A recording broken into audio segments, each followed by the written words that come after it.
Hi Cancer, welcome to your monthly reading. This is for Cancer, Sun, Moon, Rising, and Venus. It is a general reading, so it won't resonate with all of you, but take from it whatever will serve you best. And don't forget to check your other placements. If there's anything here that does resonate or provide guidance, please make sure to like, comment, and subscribe. Would love to have you here and continue reading for you.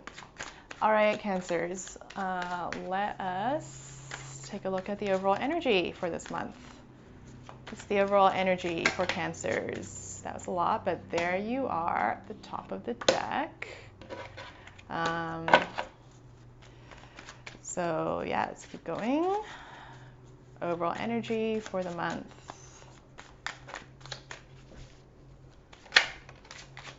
Hierophant. Gemini just got this as well, actually. Anything else?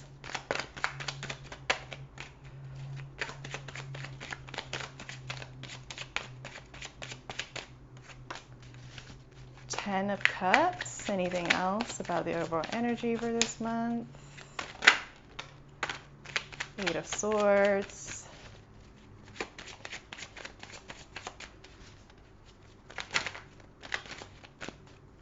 Let's do one more card for the overall energy.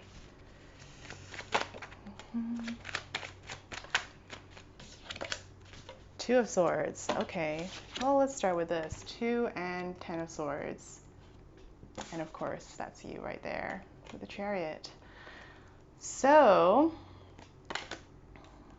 a bit of competing messages here, but I think there's the reality of what is happening, and then the reality in your mind and in your perception.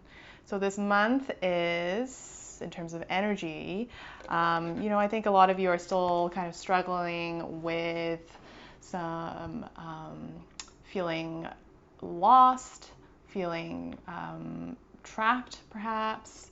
With our sword cards here, there's a sense of, you're just either at a crossroads. Well, you can be both. You're both at a crossroads and feeling stuck at the moment. And so, the Chariot is all about forward movement and momentum and determination. And so right now, these are kind of like the cards speaking to what is going to feel like a block for you this month. It's very much a mental block to work through, or that is currently just the filter through which you're seeing everything. And then we have, on the other hand, the 10 of Cups and the Hierophant, right? So the Hierophant, again, is the teacher of the major arcana.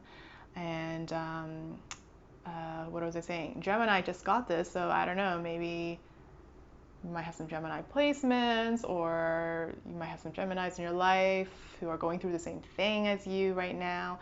But the Hierophant is also all about, I think in this context, it's all about feeling like some of you feel really trapped by expectations, or really trapped by the pressures coming from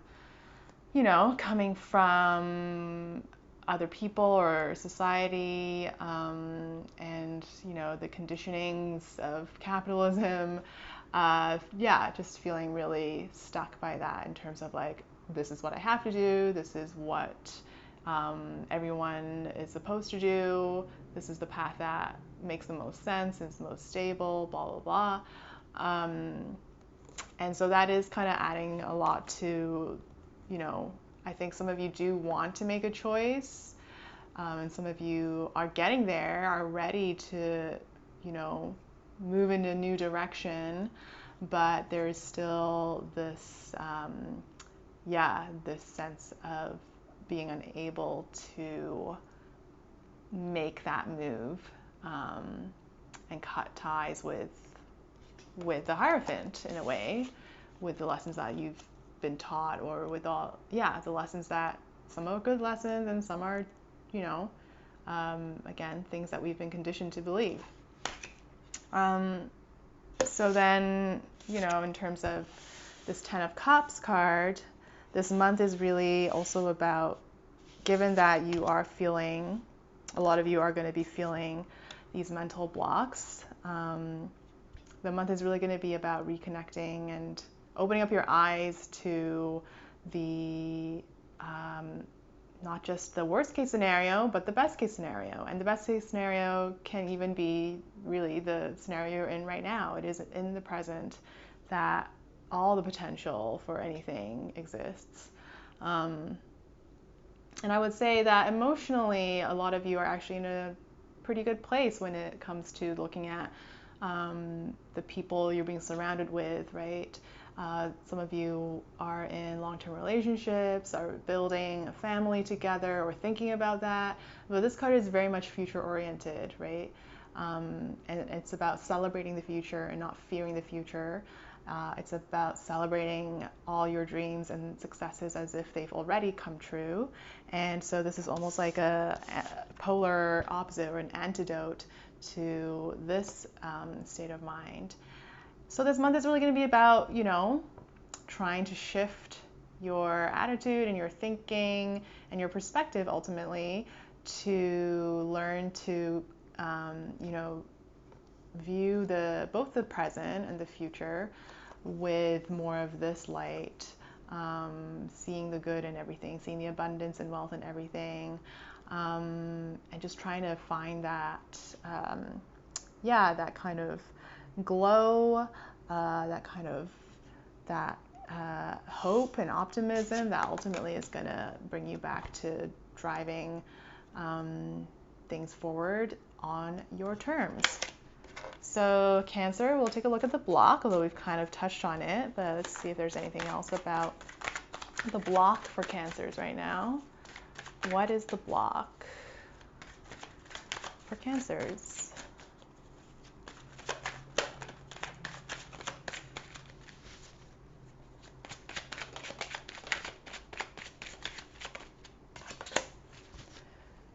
Four of Pentacles, which Taurus got this card too. So I feel like everyone's kind of in the same space, because when I talked about this for Taurus, it was all about, trying to control things too much or holding on to things too much, because what you know right now is what's comfortable, even if it's ultimately not the thing that is making you the happiest. You're still holding on to it because it's the thing that is sure. And so this block really is this sense of like not letting go. And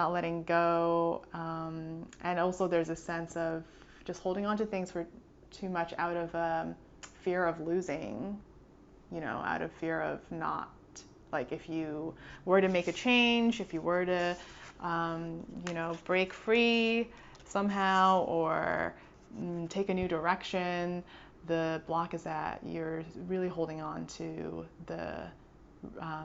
to what you know in the present, even though you could have so much more, right? Even though holding on to the few sure things that you have right now are not necessarily bringing you fulfillment. There's still this kind of like, I don't want to let go.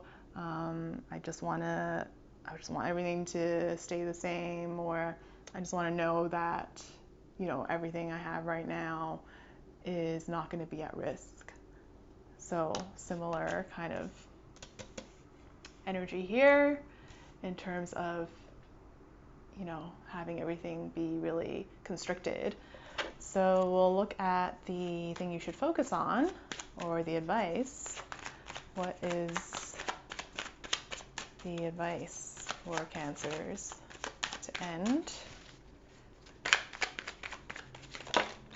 It's a lot of cards. We'll take a look. So when it comes to holding on to things too much, right? The advice is our Knight of Pentacles, which is all about generosity. Sometimes it's just as simple as like giving more and learning to give without fear, learning to give without expectation in return, is learning to find generosity And you know, there's a sense of also, when I speak of generosity, it's generosity towards yourself. It's generosity towards your own dreams, your own goals, and investing in yourself and not being afraid to essentially bet on yourself, right? Again, we have our sword card. So, you know, we're moving towards, if we're going from the 2 to the 8, and now we have the 10 of swords, it's really about, again, just releasing all those fears, right? Just releasing them, and you know, releasing is also not ignoring, but I think releasing can also be like feeling, like fully confronting and fearing all the things, and all the worst case scenarios in your mind, but then not learning to be able to, you know, then move on from it, so you're not being pinned down by all the anxieties and insecurities, that you're able to rise up again. And with our 8 of Wands here, rediscover your purpose, rediscover what brings you meaning. It's kind of like, yeah, when I look at these two that came up, converting these swords into wands, converting your fears into your passion, because they're usually the same thing. What you're most passionate about, you also fear the most, because there's the most obviously risk associated with it, because it's the thing you care about the most, right? So it's all very connected. And so I think it's just about, again, trying to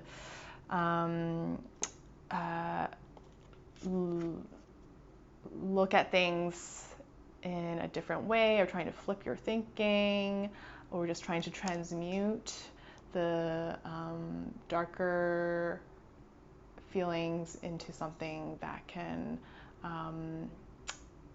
into something that will help propel you forward. So convert those swords into wands. Convert the fear into fire. All right, Cancer. I hope you have an amazing month, and I'll see you in your next reading. Bye.